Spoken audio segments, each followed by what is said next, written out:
and training, working with other living things, empathy.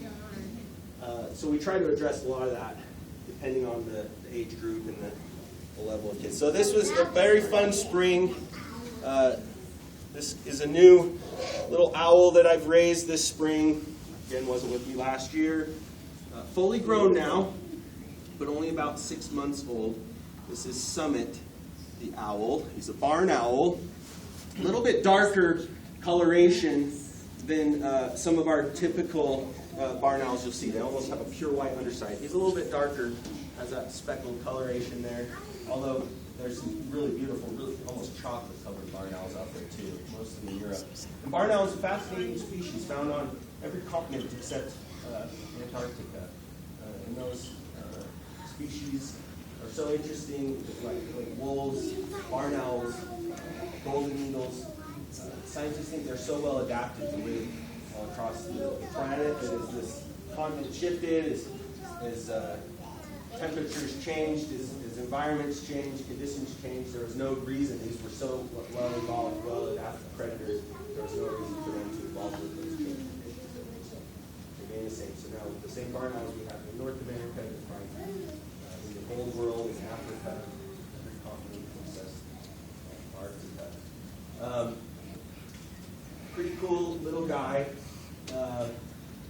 This owl eats about 5 mice a day. The big owl I brought eats about 10 mice a day. So extremely beneficial predators.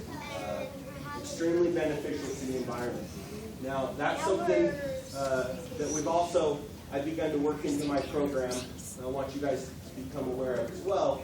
And it was actually an idea that was given to me by, in Maryland, their state park service has what they call Scales and Tails program, where they have their own educational version in their state parks. And in that, a few years ago in Maryland, they had to start a bear hunt. They had outlawed bear hunting, and they're on the East Coast, very controversial.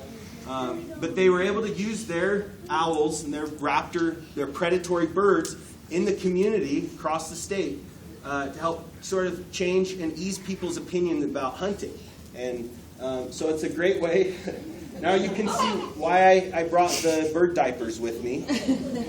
For about a year, all last year, I tried to design the diaper to go on the bird, and it just wasn't working. And then I thought, why don't you just put the diaper on the ground? So those 5 mice a day, that's a fast metabolism, but it also, by him doing that, makes me know that now I'm safe to move around the room. So that's why I was holding the height.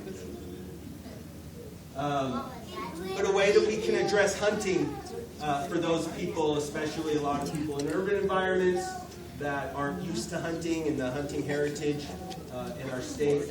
And I mean, so many of our jobs in this room, and I mean, hunting is so important to me, and a pastime, recreation that I want to be able to pass on to future generations. But so many in this room here, I mean, our jobs really literally hang on hunting and the continue of that in the state. So ways that we can help sort of introduce the theories of hunting and concepts of hunting and the importance of wildlife management. I mean, the owl is really a wildlife manager, a pest manager out there. So he's a beautiful bird.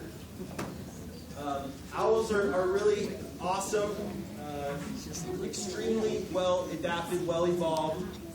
And like I said, with kids, I try to address a lot of motivational type things. And one of those things we try to do is sort of get kids to use their brains a little bit more, not to make rash decisions. So we use the owl as an example of that.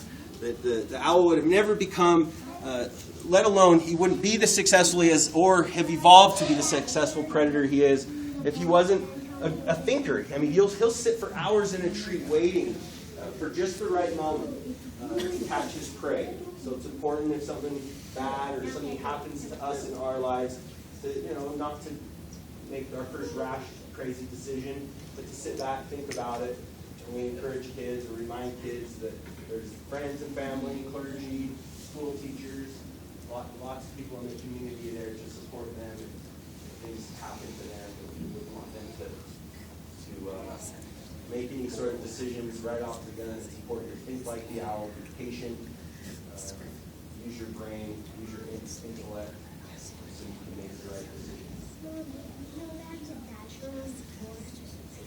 pushing the limits of bird education, you could say. And I'd love to hear your guys' ideas and examples if you've been to bird shows across the country, other examples of things you've seen. And again, great stories, ideas. And I'm happy I'll be hanging out afterwards. I've got nowhere to be, so I'm happy to answer questions.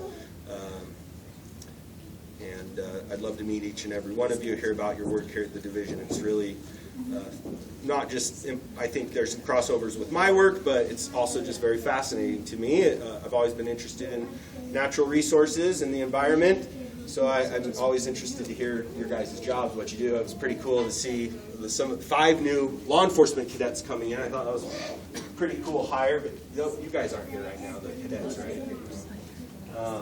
So yeah, really appreciate all your guys' work. We'll bring out